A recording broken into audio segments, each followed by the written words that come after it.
Olá, meu nome é Kátia Bruno e esse é o canal Audiobooks Metanoia, um canal feito para você que deseja adquirir conhecimento através da leitura dos livros.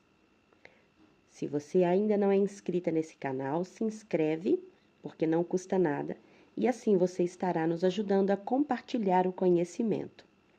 Não se esquece de curtir e de enviar esse vídeo para pelo menos uma amiga. Nós estamos lendo juntas o livro Esposa e Mãe, Os Segredos de uma Mulher Feliz e Satisfeita no Casamento e no Lar, da autora Shirley Price. Nós estamos no capítulo 21. Vamos lá? Quando os filhos atingem a adolescência. Os princípios de disciplina que estivemos falando se aplicam aos adolescentes? Estou convencida, sem qualquer sombra de dúvida, de que se você seguir as regras estabelecidas por Deus, será possível disciplinar o adolescente e obter resultados maravilhosos. Deus nos dá uma tremenda oportunidade com os filhos entre a idade de 1 a 5 anos, a fim de instilar obediência e outros princípios que queremos desenvolver em sua vida. Depois disso, na adolescência, descobrimos um abrandamento em nossos filhos. E creio que esta é a segunda chance que o Senhor nos dá em relação a eles. Durante os anos da adolescência, as filhas não são nem mulheres, nem crianças. E os meninos não são nem homens, nem meninos. Estão numa idade intermediária e constantemente vacilam de lá para cá. Durante os anos da adolescência, as bonecas que foram postas de lado durante muito tempo, de repente saem do esconderijo. E há uma espécie de renovação de sentimentos quanto às coisas da infância. É quase como se durante esses anos eles estivessem dizendo adeus à meninice. Creio que este é o tempo em que Deus nos dá a oportunidade para refazer algumas das coisas que deixamos de fazer antes. Existem certas coisas de que os adolescentes precisam desesperadamente. E se permitirmos que o medo de qualquer dos inimigos da boa disciplina se apodere de nós quando nossos filhos começam a entrar nessa fase, vamos prejudicar grandemente a nós mesmas e os filhos. Esta pessoa que se parece com um adulto sabe e sente em seu coração que possui uma mente adulta. Nós, todavia, sabemos em nosso coração que ela ainda está crescendo e precisa de nossa atenção, amor e disciplina. A primeira coisa que os adolescentes precisam é a segurança da disciplina que começamos a aplicar quando eram mais novos. Não chegamos ainda a um ponto em que podemos dizer: bem, estão por sua própria conta agora. Não vou mais tomar nenhuma decisão por eles. Não vou dizer-lhes o que devem fazer. A responsabilidade é deles. Até que venham 20 anos, continuam crianças, segundo a palavra de Deus. Assim sendo, ao aplicar disciplina, estamos dando aos filhos uma fortaleza, algo a que se agarrar como uma âncora, de que tanto precisam nessa hora. Uma amiga expressou justamente esta ideia quando me falou do filho de 15 anos, que de repente passou a mostrar aquele ar independente que tanto nos amedronta. Certo dia, ao chegar da escola, disse que ia voltar à noite ao colégio. Não pediu, apenas avisou: vou voltar à noite para a escola. Quando o pai chegou em casa, ele disse não. O filho não tinha licença para voltar e aguentou a ira refletida nos olhos do rapazinho. Em seu livro Terapia da Realidade, o doutor William Glasser afirma: os pais que estão dispostos a suportar a dor causada pela intensa ira da criança, mantendo-a firmemente no curso da responsabilidade, estão ensinando a ela uma lição que irá ajudá-la durante toda a sua vida. E aqueles pais fizeram isso. Impediram que o menino fosse juntar-se ao grupo. No dia seguinte, ao voltar da escola, ele contou: que bom que o papai não me deixou voltar ontem. Por quê? Porque os meninos com quem ia me encontrar cometeram alguma infração e alguns deles foram presos. Afastamos os filhos de situações difíceis quando lhes damos a segurança da disciplina continuada de que precisam tão desesperadamente. É possível começar a disciplinar os filhos na adolescência se não o fizemos? Sim, é possível, mas vai ser mais difícil. Creio que são necessárias 3 coisas. Em primeiro lugar, muita sabedoria. Ore para que Deus lhe dê a sua grande sabedoria quando estiver lidando com um adolescente. Também a coragem é necessária. Coragem dada por Deus para enfrentar os chamejantes de um adolescente. Ore então sobre isso. Finalmente, é necessário o amor inspirado pelo Espírito Santo. Você não pode disciplinar um adolescente a não ser que sinta por ele um amor muito profundo. Você deve desejar modificá-lo, porque isso vai fazer uma grande diferença no seu futuro, e não por outro motivo qualquer. Você precisa disciplinar o seu adolescente com amor real, com verdadeira coragem e com grande sabedoria. Se faltarem esses 3 ingredientes, é melhor deixar que a própria vida lhe ensine as suas difíceis lições. Isto é especialmente verdadeiro se estiver tratando com um adolescente que chegou ao ponto de rejeitá-la, ou que avançou ainda mais e arranjou amigos que o estão prejudicando. Os adolescentes se preocupam. Devemos também pôr de lado a ideia de que eles não se preocupam. Os adolescentes gostam muito de fazer-nos acreditar que não estão interessados em como são tratados em casa ou como tratam você. Ouça bem, lá no fundo do coração de cada adolescente está o desejo de que você se preocupe com ele. Tivemos inúmeras experiências com adolescentes nos tribunais. E, sem exceção, é isto que dizem quando entram em dificuldades. Gostaria que meus pais me tivessem feito obedecer. Gostaria que me tivessem corrigido. E então, isto não teria acontecido comigo.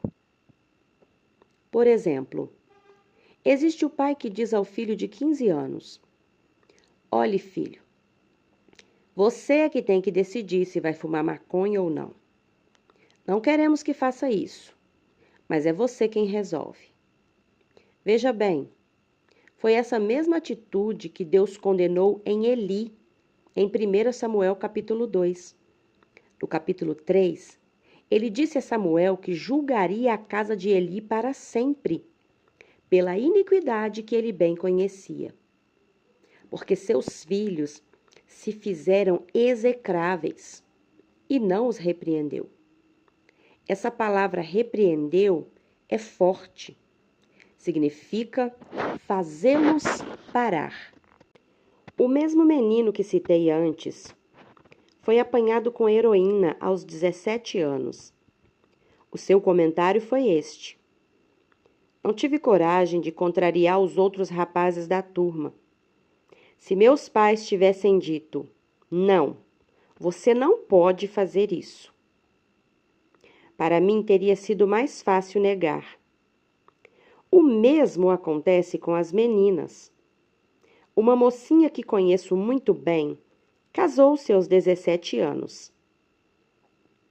Os pais não concordavam com o casamento, mas temiam que ela fugisse com o rapaz, se fosse contrariada. Anos mais tarde, quando seu casamento acabou e ela se viu com a vida arruinada, exclamou: se eles tivessem dito absolutamente não, eu não teria me casado. Como vê, os pais são bastante tolos para pensar que a fachada que os jovens usam é real, mas não é. Olhe além do rosto. Espere resistência, porque vai encontrá-la. O que já é esperado não nos afeta tanto. Nossos jovens também precisam da segurança de princípios básicos para viver. Precisam saber exatamente o que você espera deles, para saberem o que esperar de si mesmos. Nossos jovens estão sendo hoje expostos a coisas que nenhuma outra geração experimentou antes. Trata-se de algo praticamente universal em nossos dias. Em qualquer país que a gente vá, os adolescentes estão enfrentando os mesmos problemas. Precisamos tomar conhecimento dos perigos que os ameaçam e estabelecer princípios santos para ajudá-los a se prepararem para a situação. Muitas vezes, a máscara usada pelo adolescente é um grito de apelo e precisamos reconhecê-la.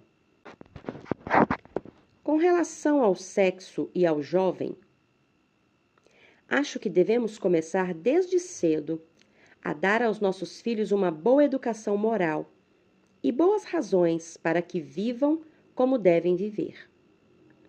Eles estão sendo inundados de sugestões imorais, impossíveis de serem ignoradas, a não ser que possuam bases sólidas. Não mais podemos dizer, isso não é direito, e parar por aí. Precisamos ter razões já bem pensadas para poder ajudá-los.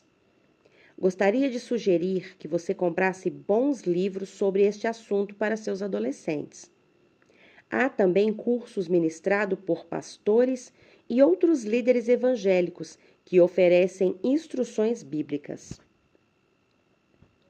Sempre ouvi dizer que o ensino secular sobre o sexo para adolescentes é um escândalo. Para confirmar esta opinião, fiz um curso rápido em uma faculdade e fiquei simplesmente envergonhada. Eu não sou uma pessoa acanhada ou tímida, receosa de tocar nesses assuntos, mas a maneira como a matéria foi apresentada em classe para os professores que vão ensinar os jovens foi tão má que senti vontade de sair e vomitar. Os cristãos devem apresentar às crianças o sexo como algo belo. Não se trata de algo mecânico que acontece, que nos nivela aos animais. Vivemos em um plano superior. Deus quer que os homens e mulheres vivam juntos de um modo belo, e nossos filhos precisam ser ajudados a ver isso. Se sentir muito envergonhada para falar com eles, ou se os canais de comunicação entre vocês se interromperam de tal forma que não possa fazê-lo, deixe então apenas um livro em algum lugar da casa e depois ore para que o apanhem e leiam. Algumas vezes, nossa comunicação está tão prejudicada que esta é a única maneira de ajudar. Mas tenha cuidado para não agir assim em relação a tudo. Tenha também cuidado para escolher a maneira certa de fazer isso, a fim de que seu filho não considere a sua atitude muito óbvia. O ponto de vista de Deus sobre a rebelião e a obstinação. Devemos também perceber duas outras coisas: a rebelião dos jovens e suas consequências. Em primeiro lugar, tanto nós como os jovens. Em primeiro lugar, tanto nós como os jovens precisamos saber o que Deus pensa de qualquer espécie de rebelião. Em 1 Samuel 15, 23, o Senhor diz: porque a rebelião é como o pecado de feitiçaria. Leia agora o que Deus pensa desse pecado em Êxodo 22, 18. Ele decretou a morte como punição. A Bíblia é muito clara e franca sobre essas coisas. E quando nossos filhos se rebelam, pecam grandemente. Precisamos ajudar nossos jovens a compreenderem que Deus não quer rebelião em sua vida. O seu filho adolescente chegou ao ponto em que você não pode mais controlá-lo? Sente que ele está caindo na rebelião? Não espere nem mais um dia. Peça a Deus que lhe mostre como fazê-lo voltar para você. Isso que ele quer, pois sabe que esse é o lugar seguro para o seu filho. Ore para que Deus lhe mostre como agir. Ele lhe dará pensamentos e ideias, e não tenha medo de aplicá-los. Em tudo isso, por favor, não se esqueça dos 3 elementos vitais em seu relacionamento com o adolescente: sabedoria, coragem e amor. Quando o jovem começa a mostrar-se rebelde, uma tal teimosia se estabelece que você quase não pode suportá-la. Ele segue obstinadamente o seu caminho e ficamos indagando porque nada do que dizemos parece penetrar. Precisamos ajudá-los a compreender que a teimosia é semelhante à idolatria. A Bíblia diz isso em 1 Samuel 15, 23. Existem 2 coisas que Deus abomina: rebelião e teimosia. Ele nos adverte: não permita que tais coisas se tornem parte de seu lar. Você precisa estar em comunhão com Deus. Deus é para você Pai amoroso e cheio de cuidados. Espero que aquelas de vocês que têm filhos adolescentes saibam disso, pois se não souberem, não há esperança para os filhos. Você é quem precisa estar em comunhão com Deus.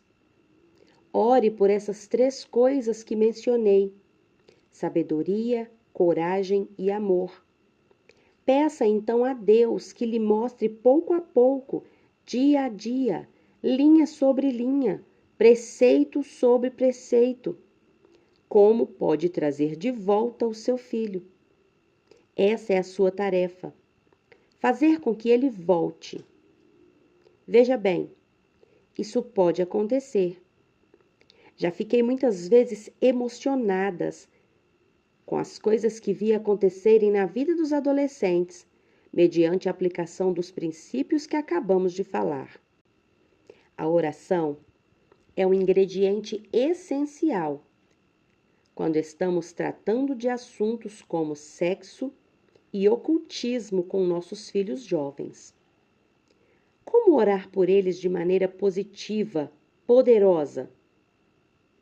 Se reconhecermos que temos em Satanás um inimigo, devemos também compreender que Deus nos deu algumas armas para lutar contra ele. Em primeiro lugar, ele nos deu o sangue do Senhor Jesus Cristo. Apocalipse capítulo 12, versículo 11, falando da antiga serpente chamada Diabo e Satanás, diz: eles, pois, o venceram por causa do sangue do Cordeiro. Esse é o sangue de Jesus Cristo derramado no Calvário, o Cordeiro perfeito de Deus, que levou os pecados do mundo.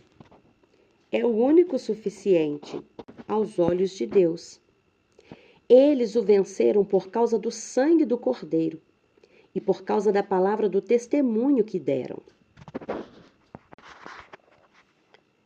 Quando testemunhamos que pertencemos a Jesus Cristo, temos o privilégio, creio eu, de colocar os filhos sob o sangue de Jesus Cristo. A Bíblia nos diz em vários trechos que o seu nome é poderoso, que tem, por exemplo, o poder de purificar. Tem também alguns poderes sobre os quais nunca pensamos antes. Lemos a Bíblia e ouvimos o que as pessoas dizem, mas não pesquisamos para descobrir por nós mesmas o que ela está verdadeiramente afirmando. Se os filhos entraram no território de Satanás, seu primeiro passo deve ser fazê-los voltar para a proteção do sangue do Cordeiro, Jesus Cristo. A seguir, se eles não o conhecem como seu Salvador, ore nesse sentido.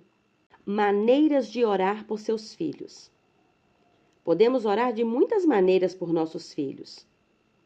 Ore para que Deus a ajude a reconhecer o inimigo e como ele opera. Ele trabalha em nossa mente contra os jovens, fazendo com que suspeitemos de tudo o que fazem. Quando compreendemos que começaram a se rebelar e se mostram obstinados, ele então cria ressentimento contra eles em nossa mente e tomamos assim a decisão humana de fugir à responsabilidade. Pensamos que, se o levarmos ao psiquiatra certo, ou a esta ou aquela pessoa certa, tudo se corrigirá. Buscamos a ajuda de todos, exceto daquele que pode ajudar-nos: Deus, por meio de Jesus Cristo. Se você está tendo problemas com seu filho adolescente, eu lhe imploro que não deixe passar mais um dia sequer, mas permita que Deus lhe mostre como agir com ele. Ore usando as armas que ele deu. Use o nome de Jesus Cristo para expulsar Satanás da vida de seu filho. Jesus Cristo nos deu esse poder. Se não acreditar nisso, leia algumas das coisas que Jesus afirmou. Ele disse que faríamos coisas ainda maiores do que aquelas que ele realizara. Quais as grandes realizações de Jesus? Ele curou os enfermos, ressuscitou os mortos e expulsou demônios. E nós, cristãos de hoje, fracos e insuficientes, faremos coisas ainda maiores do que essas? Sim, faremos.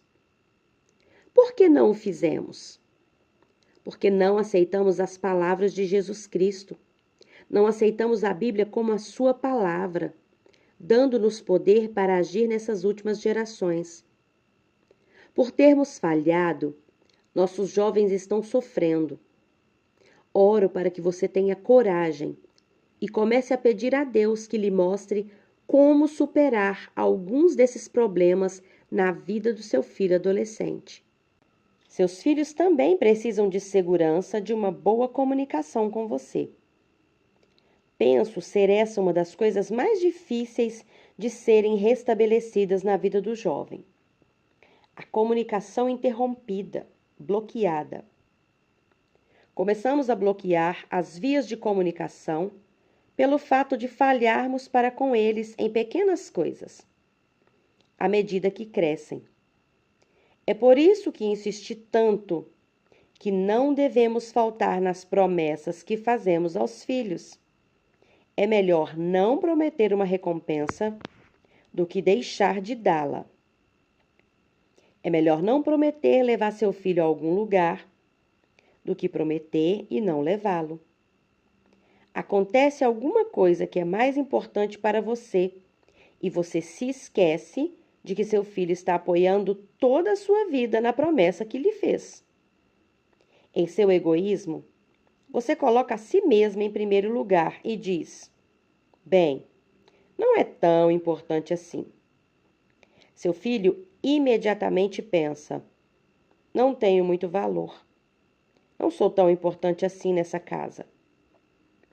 Eles me fazem cumprir minhas obrigações, mas não cumprem a deles. Provavelmente, as crianças não pensam desta forma numa sequência lógica, mas é assim que se sentem. E no momento em que a comunicação começa a ficar bloqueada, você começa a perder seu filho. Precisamos restabelecer as linhas de comunicação interrompidas. Gostaria de poder lhe dar cada passo de um método garantido. Gostaria de poder dizer: se fizer assim, assim, irá restabelecer a comunicação em seu lar. Infelizmente não posso, mas conheço alguém que pode. Esse alguém é o Senhor Jesus Cristo e seu Pai. Eles sabem pela simples razão de terem criado e colocado essa criança em seu lar. Eles conhecem a sua personalidade, a personalidade de seu marido e conhecem os problemas que enfrentam. Poderão então mostrar-lhe o que fazer, se você pedir aquela espécie de sabedoria de que falamos antes. Causas da falta de comunicação. Duas coisas são geralmente responsáveis pela falta de comunicação. Primeiro, você não é boa ouvinte. E segundo, você não apoia a criança. Quando você falha em ouvir e apoiar, a comunicação começa a passar por um processo de deterioração. Este era um dos problemas que eu tinha. Minhas filhas pensavam que eu não estava ouvindo. Eu estava, mas continuava normalmente o que estava fazendo no momento. Não levantava sequer os olhos, a fim de ter com elas um contato visual e fazê-las saber que eu prestava atenção às suas palavras. Quando você começa a ouvir seus filhos, vai descobrir que eles passam a exigir muito da sua atenção, que quase não dá para aguentar, porque eles têm medo de que você volte à prática antiga. Tenha paciência, pois virá a hora em que eles terão a certeza de que você irá ouvi-los, e aí vão lhe dar folga. Você descobrirá então que as crianças não ficam mais penduradas em você e não continuam repetindo: mãe, mãe. Temos um exemplo disto em nossa piscina com os netos. Eles podem estar se divertindo muito, até que a mãe entra no quintal. Então, de repente, só se ouve: mãe, olhe. Mamãe, diga quando posso entrar na água. Eles querem a segurança de saber que a mãe vai ouvir, que a comunicação está ali. Seus filhos, mais ainda que você, desejam comunicar-se. Você sabia disso? Prejudicamos suas almas por não ouvi-los. E temos necessidade de orar a Deus para que Ele cure essas feridas. Essa é uma outra coisa pelo qual orar, para que Deus cure os ferimentos que causamos. Talvez você pense: bem, não é possível culpar os pais por tudo. Você está certa, pois os filhos chegam a uma idade em que são responsáveis pelos seus atos. Mas não creio que chegam a esse ponto antes dos 20 anos ou quando já estão ganhando seu próprio sustento. Não podem, então, pôr a culpa em você. Mas, ouça, você poupará muito sofrimento a seus filhos se culpar um pouco a si mesma. Você é mais velha e mais sábia, e é você quem possui conhecimento e compreensão. Seja, então, a primeira a restabelecer as vias de comunicação. Um dos meios de se obter isto é admitir que a comunicação foi interrompida e pedir a Deus que a perdoe. Você se sentirá maravilhosamente aliviada se agir assim. Precisamos apoiar os filhos quando eles chegam à adolescência, quando não são ainda homens e mulheres, mas deixaram de ser crianças. São adolescentes, começando a tomar as suas decisões. Precisamos reconhecer e aceitar o afastamento que se dá nessa idade e permitir que se afastem gradualmente. Não os tomamos no colo, dizendo: está bem, podem ir. Também não podemos segurá-los de tal forma que os impeçamos de se tornarem independentes. Apenas oferecemos nosso amor com as mãos abertas. Esta é uma coisa tremenda quando se aprende. Você deixa de ficar agarrada a seus filhos, mas ao mesmo tempo não se afasta deles. Você os prende com o seu amor, sendo a espécie de mãe que oferece apoio. O que quero dizer com mãe que oferece apoio?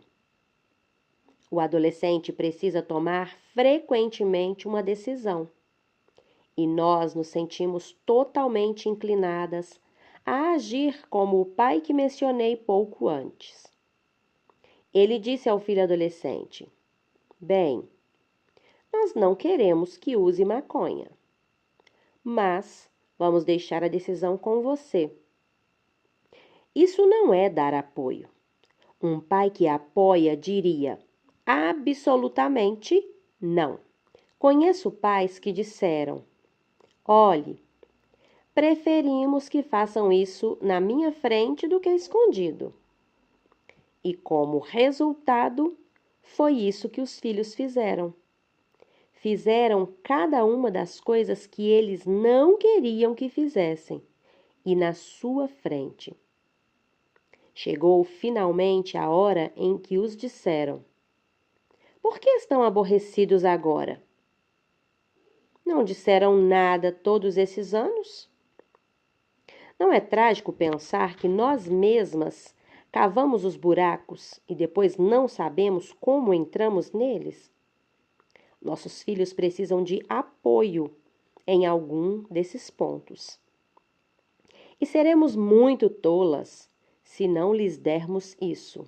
Em Isaías 58, versículo 7, existe uma frase preciosa que Deus mostrou há muitos anos.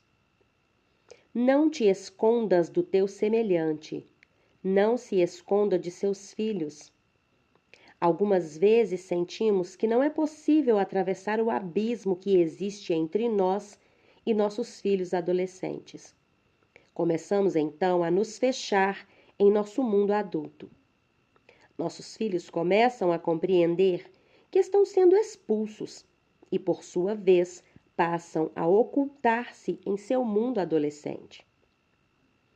Surge nessa hora um jornalista brilhante que chama o problema de abismo entre as gerações. No lar cristão, se você estiver vivendo segundo os princípios divinos, tal coisa não existe. Quando você ensina obediência aos seus filhos, o abismo entre gerações não chega a existir. Sabia disso? Meu marido e eu não percebemos isso até que eles já tinham saído de casa. Olhamos para trás agora e descobrimos: não houve abismo entre nós. Já conversei com muitos casais cristãos que puseram em prática os princípios de Deus, e eles também não tiveram essa dificuldade. Até não cristãos podem beneficiar-se disso. Quando as pessoas que estão no mundo praticam as normas divinas, desaparece o abismo entre as gerações, pois os princípios de Deus funcionam mesmo. Precisamos reconhecer que isso é uma verdade, a fim de evitar o abismo entre as gerações. Não se esconda dos seus filhos. Mantenha-se acessível. Seus filhos gostam de ouvi-la falar a respeito dos seus anos de adolescência. Você pode pensar, os meus não. Eles absolutamente não se interessam. Ouça.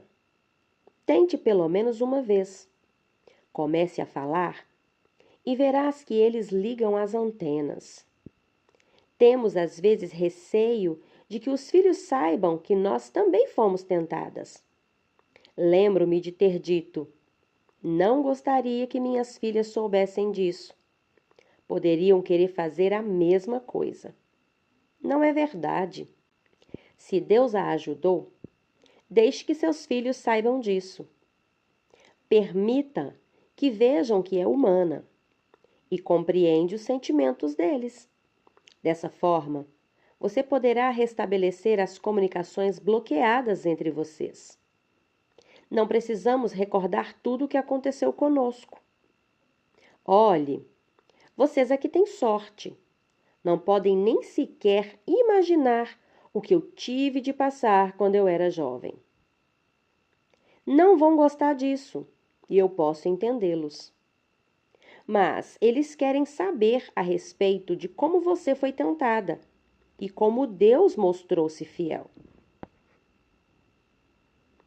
Eles gostam de ouvir falar dos antigos namorados. Meu marido me deixou guardar um álbum de recordações com todas as minhas velhas cartas de amor e outras coisas. Minhas filhas adoravam folheá-lo e ver o que havia dentro. E foi o que fizeram desde pequenas. Este é um meio excelente de ensinar os filhos. É verdade que gostei desse rapaz. Pensei mesmo que o amava. Mas estou tão contente de ter esperado que seu pai aparecesse. Não tema que eles tenham uma visão de sua vida. Uma das questões por que seus filhos acham difícil comunicar-se com você é porque eles só a encontraram pela primeira vez quando você já era adulta.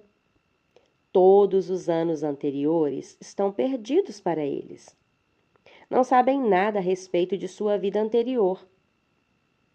Amamos muito nossos filhos, porque os conhecemos desde o dia em que foram concebidos. Sabemos tudo sobre eles através dos anos. Mas eles não têm esse privilégio e devemos então contar a eles como nós éramos e não esconder-nos deles. Provérbios 18, versículo 13, dá outro conselho inestimável aos pais de adolescentes. Responder antes de ouvir é estultícia, tolice e vergonha. Ouça o que seus filhos dizem e não os julgue até que eles tenham contado toda a história. Leia de novo o versículo. Quantas vezes você julgou seu filho mesmo antes que ele entrasse em casa? Você já decidiu o que ele estava fazendo e onde se encontrava. E antes que ele tenha a oportunidade de abrir a boca, você ataca.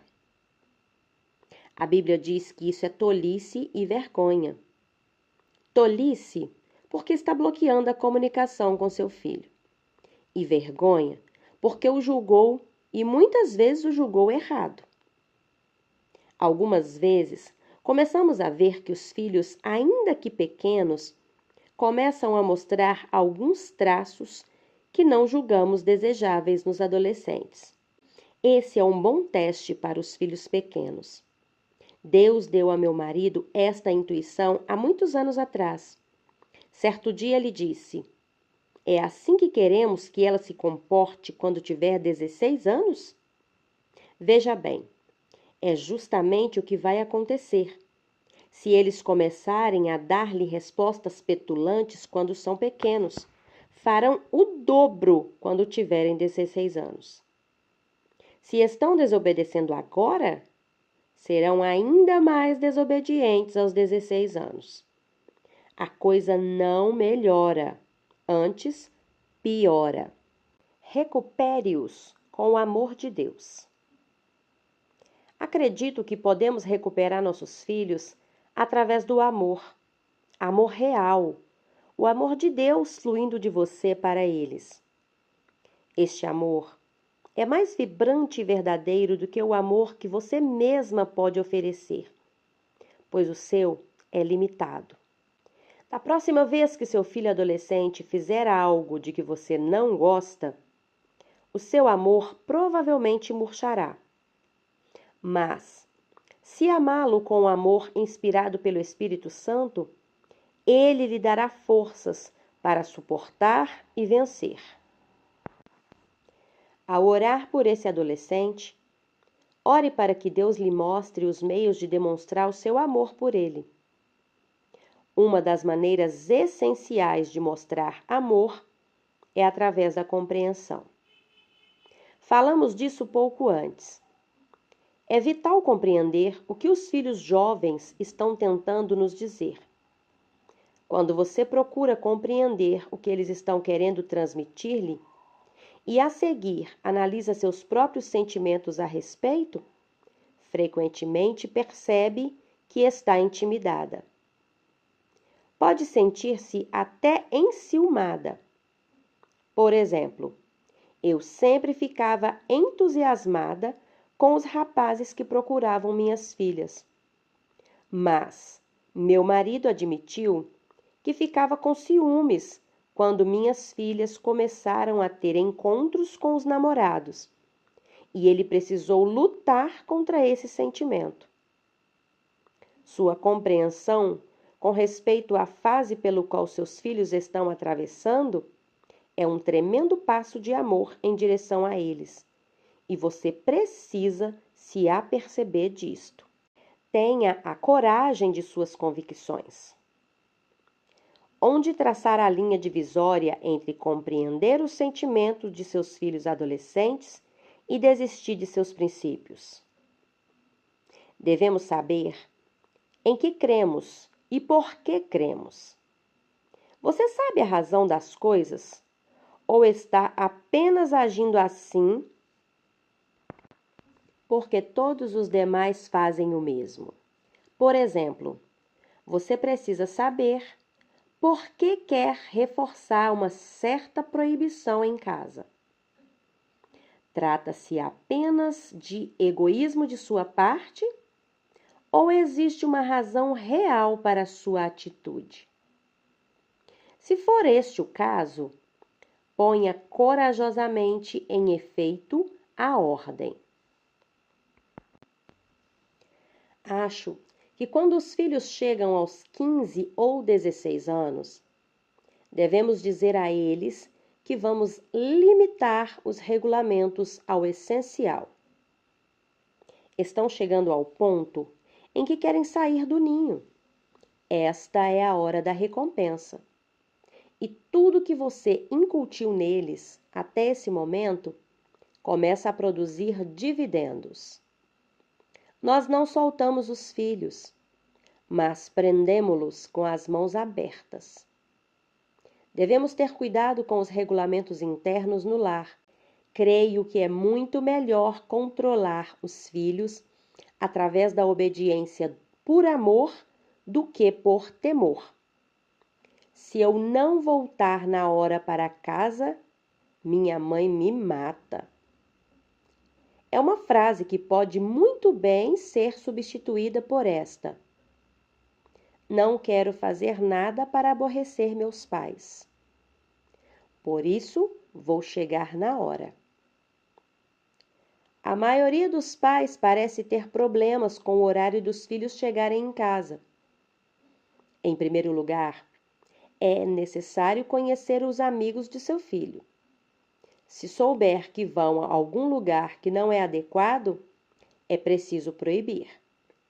Você ficará surpreendida ao constatar quantas vezes seus filhos irão agradecer-lhe por isso. Neste ponto, o medo, um dos 4 inimigos da boa disciplina, vai levantar sua feia cabeça. Ficamos com tanto medo de que, se dissermos àquele adolescente grandão, não pode fazer isto, ele vai nos empurrar para um lado e sair do mesmo jeito. Esse é o inimigo levando o medo ao seu coração. Tenha a coragem de dizer: sinto muito, mas esse é um local que não queremos que frequente. Não vamos deixar. Descobrirá então que seus filhos adolescentes irão respeitá-la por sua atitude firme, se agir com amor, o amor de Deus. Sempre dizíamos a cada uma de nossas 4 filhas: queremos que volte às 11 horas, dependendo do lugar a que iam. Se soubéssemos que estaria em um determinado lugar até 11 ou 11h15, nós dizíamos: antes da meia-noite. Elas sabiam, e nós também, o significado dessa ordem. Limitávamos nosso controle ao essencial, aquilo que estava absolutamente definido, e depois não ficávamos com um cronômetro na mão esperando por elas. Como ensinar um adolescente a obedecer se jamais foi educado dessa forma?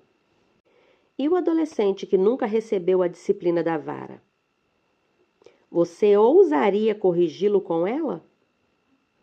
Estou muito satisfeita por não ter tido de tomar essa decisão, pois quando nossas filhas chegaram à adolescência, já tinham provado a vara e não tivemos esse problema. Lembre-se de que Deus irá dar-lhe coragem para usar aquilo que for necessário. Estou certa de que apenas em 3 ou 4 de cada 10 casos você teria de começar a agir desse modo com um adolescente. Usando a vara aos 14. Nunca poderei esquecer a mãe que me perguntou: é possível começar a usar a vara para ensinar obediência a um rapaz de 14 anos que jamais foi obediente?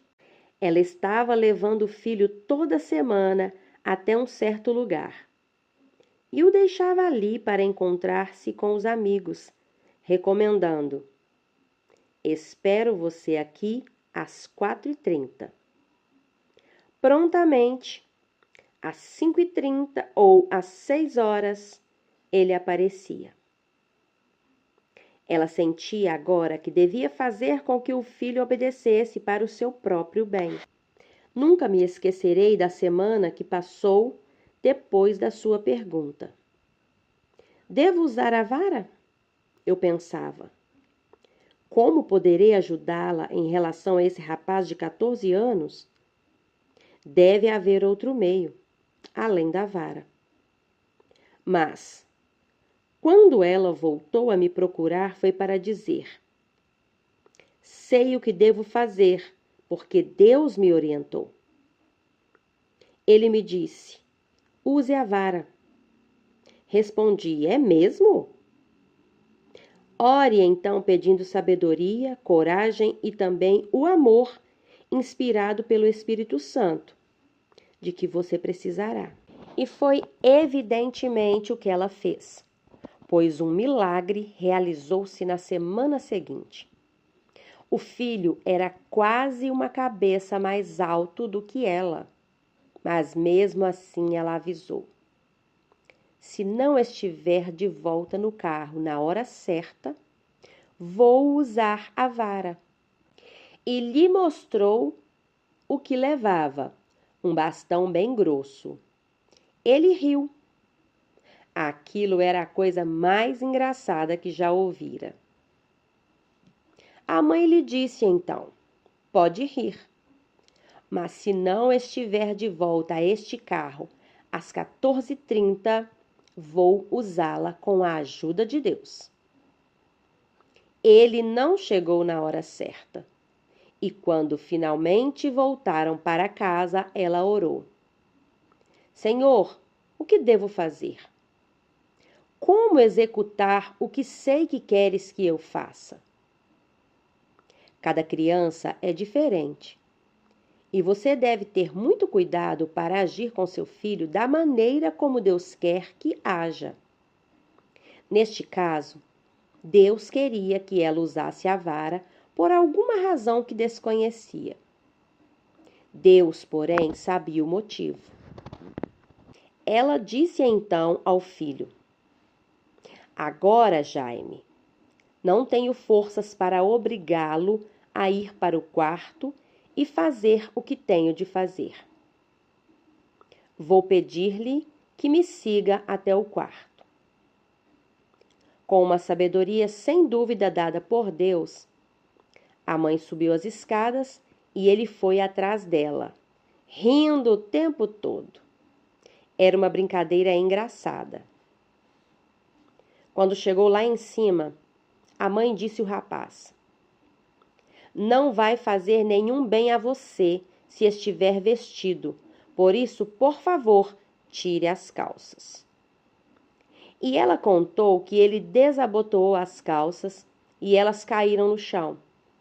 A seguir, ela lhe falou mais uma coisa: quero que deite na cama.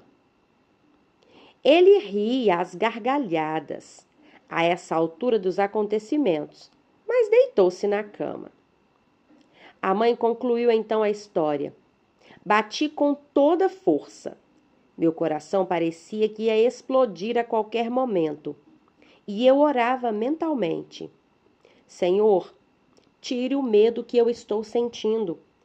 Estou tomando essa atitude porque sinto que esse é o teu desejo.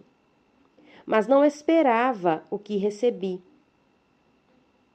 Ele se voltou para mim com lágrimas nos olhos e disse: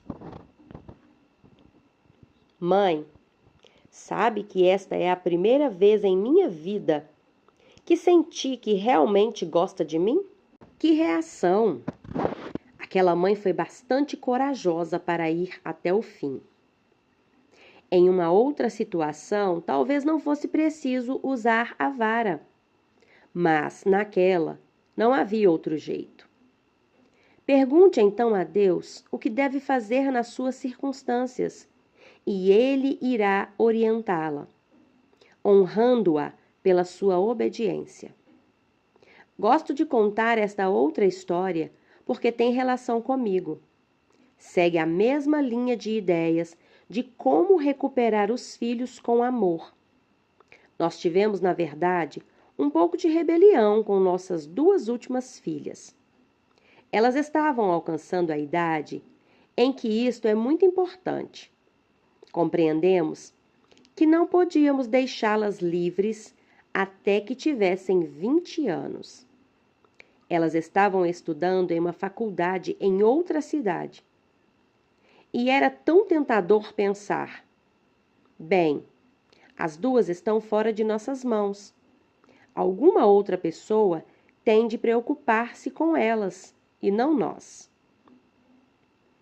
Mas Deus falou conosco com tanta firmeza e decisão sobre nossa terceira filha que resolvemos tirá-la da escola.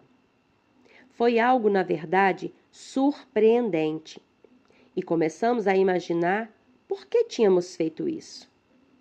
Vemos agora que foi realmente um ato abençoado. Mari mudou-se para casa e começamos a orar. A comunicação estava completamente interrompida. Como está se sentindo hoje, querida? Teve um bom dia na escola? Isso era quase tudo o que falávamos. Começamos então a orar. Senhor, mostra-nos algo que possamos fazer para mostrar a esta filha que realmente a amamos.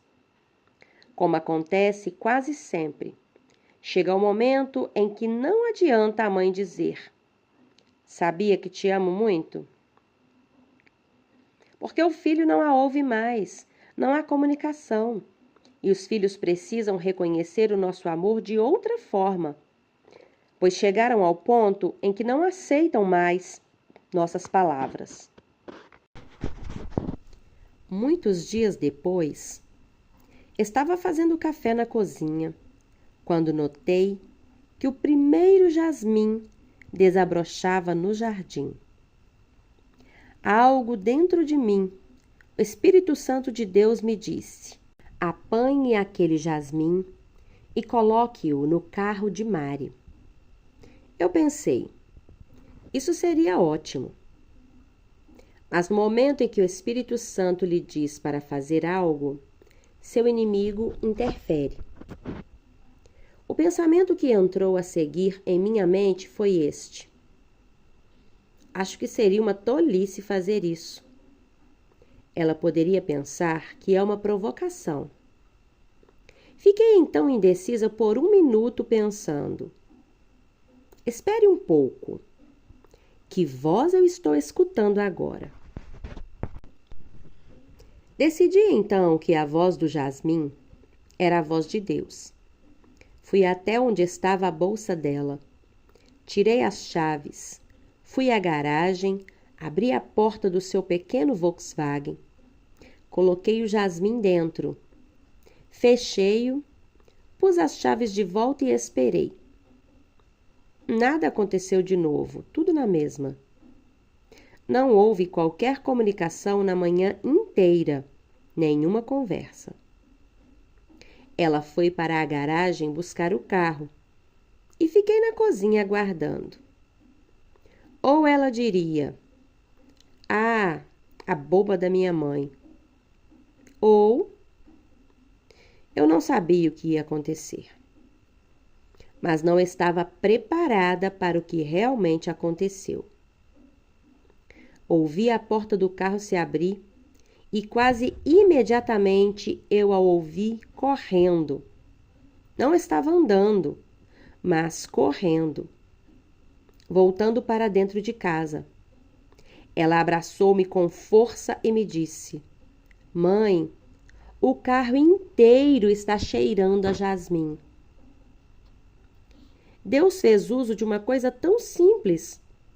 E desde esse dia nossa comunicação vem crescendo cada vez mais. Nós temos hoje um relacionamento maravilhoso. Eu penso muitas vezes, uma coisa tão insignificante, jamais poderia imaginar que fosse obter aquele resultado. Há muito tempo que não me abraçava e beijava, mas desde aquela manhã, sempre me dava um beijo e um abraço todos os dias antes de ir para a escola. Também, desde aquele dia, ela começou a escrever pequenos bilhetes para nós quando estava fora. Meu marido e eu estávamos lendo um desses bilhetes outro dia. Aos pais mais queridos do mundo. Nunca tenho tempo de dizer-lhes quanto amo minha casa e vocês. E assim por diante. Isso pôde acontecer por causa de um pequeno e simples jasmim, com o amor de Deus por trás dele. Com Mari, não foi necessário usar a vara. Com o rapaz, deu-se o contrário. Pergunte a Deus. Ele está ansioso aguardando que lhe pergunte: o que devo fazer para recuperar meus filhos? E poderá ser algo tão simples ou tão severo como esses dois exemplos. Não sei, mas peça-lhe sabedoria e amor, e ele dará tudo isso a você. A criança que foge de casa. O que fazer com o filho que foge de casa? Penso ser vital para nós reconhecer alguns dos princípios bíblicos envolvidos. Em Provérbios 19, 29, aprendemos que, se a criança toma a sua vida nas próprias mãos dessa forma, terá de sofrer os açoites que o mundo sem dúvida lhe dará. Muitos filhos foram prejudicados, e o período de seu afastamento de casa foi alongado. quando os pais facilitaram sua desobediência. Ouvi alguns pais dizerem: mas tenho que pagar o apartamento para ele. Caso contrário, não terá onde morar. Ou, tenho de levar-lhe comida, pois se não for assim, não terá o que comer. Mas o que foi que levou de volta o filho pródigo? Ele não tinha onde morar nem o que comer. Eu poderia citar 5 casos de um tipo e 5 do outro, com relação a pais que adotaram o método do filho pródigo e outros que pagaram pela rebelião de seus filhos. Ouvi outro dia que um deles, por quem eu estava orando, acabava de voltar para casa. Nenhum dos outros, aqueles cujos pais estão pagando tudo para eles, voltou ainda. Os pais continuaram a pagar pela desobediência deles. Você nunca vai recuperar seus filhos dessa forma. É preciso fazer com que eles voltem com amor. Faça com que seu filho saiba que você o ama e que está triste pelo que está acontecendo em sua vida, mas que ele tem de viver às custas de seu próprio esforço, enquanto ficar afastado de casa. Deus irá abençoar essa atitude. Leia novamente a história do filho pródigo. Trata-se de um bom princípio a ser seguido pelos pais cristãos. Os filhos são uma recompensa divina. Salmo 128 nos diz: bem-aventurado aquele que teme ao Senhor e anda nos seus caminhos. Do trabalho de tuas mãos comerás, feliz serás, e tudo te irá bem. Tua esposa, no interior de tua casa, será como a videira frutífera.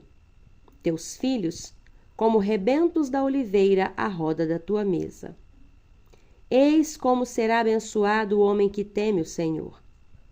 O Senhor te abençoe desde Sião, para que vejas a prosperidade de Jerusalém durante os dias da tua vida. Veja os filhos de teus filhos. Paz sobre Israel. Assim termina o Salmo, e é isso que tenho a dizer-lhe. Que o Senhor possa abençoar a sua casa, seu marido e cada um de seus filhos.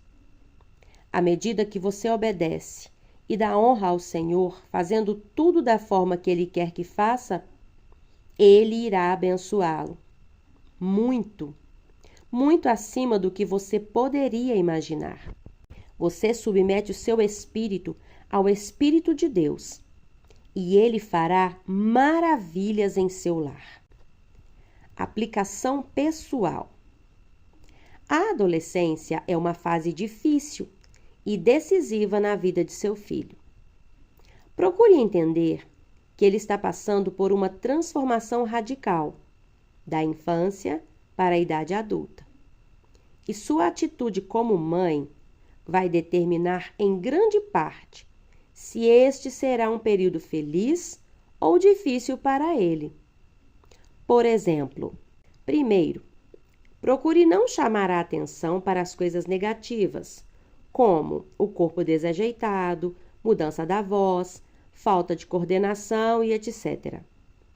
Por outro lado, dê ênfase às coisas positivas que observar nele.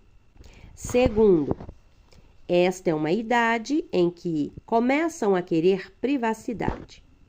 Se possível, seria bom que seu filho adolescente tivesse seu próprio quarto, ou pelo menos suas coisas separadas num lugar que seja seu.